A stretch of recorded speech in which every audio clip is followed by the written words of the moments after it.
Dalam konferensi pers, Wakil Menteri Hukum Edi Hiarij menyampaikan pasal 256 KUHP harus dibaca secara utuh.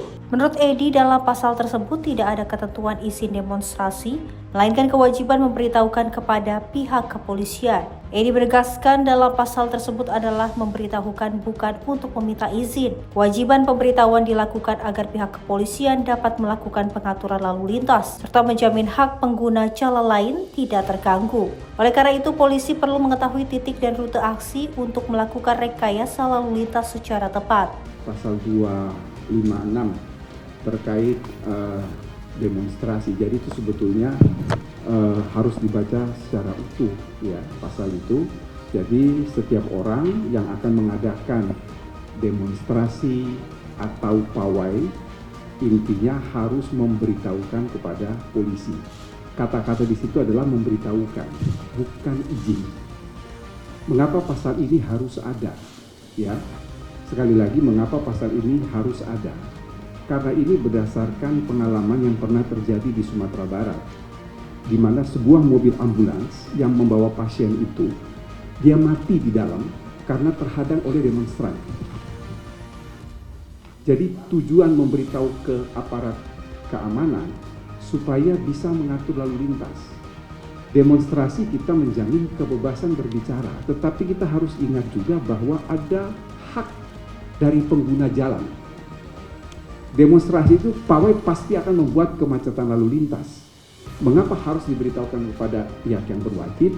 Tugas pihak yang berwajib itu bukan melarang dilakukan demonstrasi, tetapi pihak berwajib itu dalam hal ini adalah polisi untuk mengatur lalu lintas supaya hak pengguna jalan lain itu tidak dilanggar.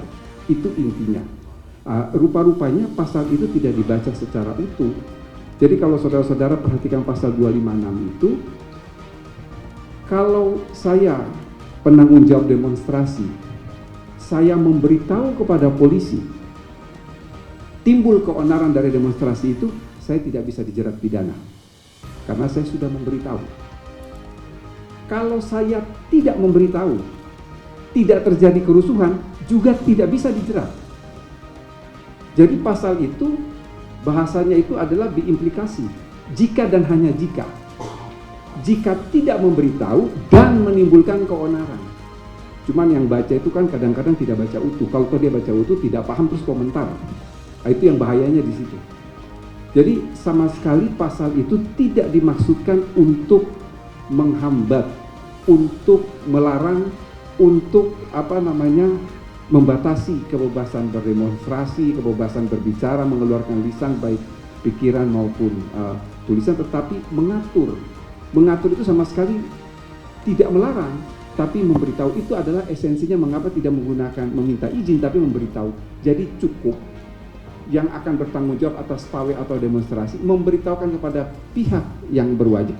Dari Jakarta, Jihan Nabila, Mutia Anggaini, Sinpo TV melaporkan.